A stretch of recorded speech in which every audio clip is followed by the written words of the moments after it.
आप सभी के साथ में DSSB 2021 रिक्रूटमेंट के ऊपर बात करूंगी। तो जैसे कि आप सभी को पता है 7,236 वैकेंसीज का नोटिफिकेशन आउट हुआ है, जिसमें वेरियस पोस्ट हैं such as TGT, patwari and LDC। तो आज हम इन सभी पोस्ट के बारे में डिस्कस करेंगे, इनके लिए क्या एलिजिबिलिटी होनी चाहिए, ऑलराइट, और हम इस फॉर्म को कैसे भर सकते हैं और कैसे हम इसकी तैयारी करें और क्या इसका सिलेबस है। तो इस वीडियो में हम उनके बारे में डिस्कस करेंगे। तो अगर मैं ऑनलाइन एप्लीकेशन की बात करती हूं तो 25 मई है इसकी डेट। 25 तारीख से जो है फॉर्म भरना शुरू है, और जो लास्ट डेट है वो क्या है, 24 जून। अब मैं बात करती हूँ पोस्ट के ऊपर कि जो यहाँ पे हमने पोस्ट डिटेल दी है। जैसे TGT के बारे में बात करती हूँ तो 6,258 वैकेंसीज हैं, जिसमें हिंदी टीचर की है।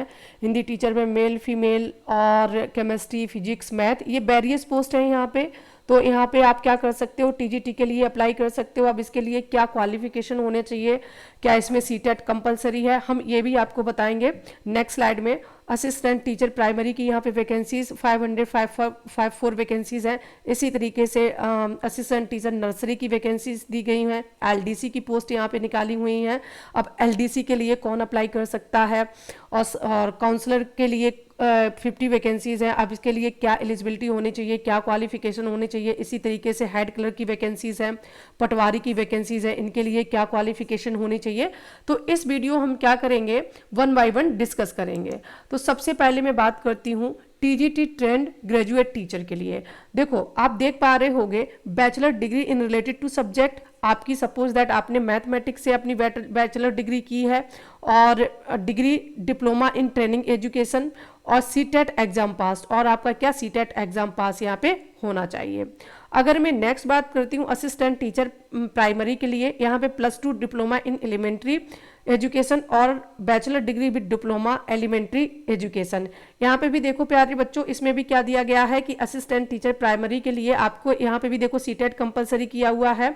असिस्टेंट टीचर नर्सरी के लिए इन्होंने एनटीटी के लिए बोला है।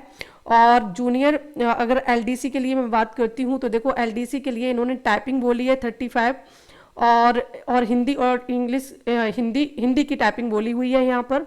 इसी तरीके से अगर मैं काउंसलर की बात करती हूँ तो बैचलर डिग्री है वो आपकी साइकोलॉजी में होनी चाहिए, और मास्टर डिग्री है वो भी आपकी साइकोलॉजी में होनी चाहिए। और इसमें इन्होंने एक्सपीरियंस के लिए भी बोला है, और 1 ईयर के एक्सपीरियंस के लिए भी बोला है। और हेड क्लर्क के लिए अगर मैं बात करती हूँ तो इसमें आप देख सकते हो कि bachelor degree any stream with computer proficiency, और पटवारी के लिए bachelor degree any stream any recognised university से आपकी कोई भी डिग्री, मतलब में आप ग्रेजुएशन में हो, और कोई भी, चाहे आपने फिर BA किया हो, BCom किया हो, और मेडिकल से किया हो, नॉन मेडिकल से किया हो, तभी भी आप पटवारी की पोस्ट के लिए अप्लाई कर सकते हो। अगर मैं यहाँ पे बात करती हूँ एज के लिए, अगर TGT के लिए बात करती हूँ तो 32 साल है बेटा यहाँ पे एज। इसी तरीके से LDC के लिए 18 से 27 साल है, पटवारी के लिए 21 से 27 साल है, और अदर पोस्ट के लिए 30 ईयर है। अब जैसे कि हमने आपको पहले भी बताया, OBC की अगर मैं बात करती हूँ तो यहाँ पे 3 ईयर का रिलैक्सेशन मिलेगा, और SC कैटेगरी है तो यहाँ पे हमें 5 ईयर का रिलैक्सेशन मिलेगा।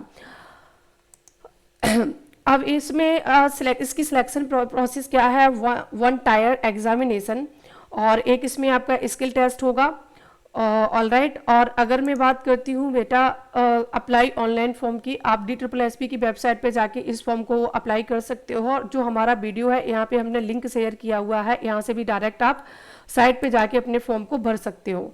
अब देखो DSSB का जो, अगर मैं टायर 1 की अगर बात करती हूँ तो जैसे कि हमने वैकेंसीज के बारे में डिस्कस किया था, यहाँ पे मैंने वैकेंसीज के कोड दे रखे हैं। तो जैसे टायर 1 है 2 आवर है, यहाँ पे नंबर ऑफ क्वेश्चन 200 दिए जाएंगे, और 200 क्या होंगे, इसके मार्क्स होंगे। इसी तरीके से मैंने इस स्लाइड में बाकी भी इंफॉर्मेशन दे रखी है, आप लोग इसका स्क्रीनशॉट ले सकते हो, और स्क्रीनशॉट से आप बाकी सारी चीज़ों को समझ सकते हो। अब अगर मैं सिलेबस के ऊपर बात करती हूँ तो देखो बच्चों, अगर टायर 1 की अगर मैं बात करती हूँ तो यहाँ पे जनरल अवेयरनेस आएगा, और जनरल इंटेलिजेंट रीजनिंग सब्जेक्ट दिया गया होगा, और numerical ability means arithmetical subject भी यहाँ पे दिया गया होगा, और हिंदी लैंग्वेज एंड कॉम्प्रीहेंसिव भी यहाँ दिया गया होगा। ठीक है, इस तरीके से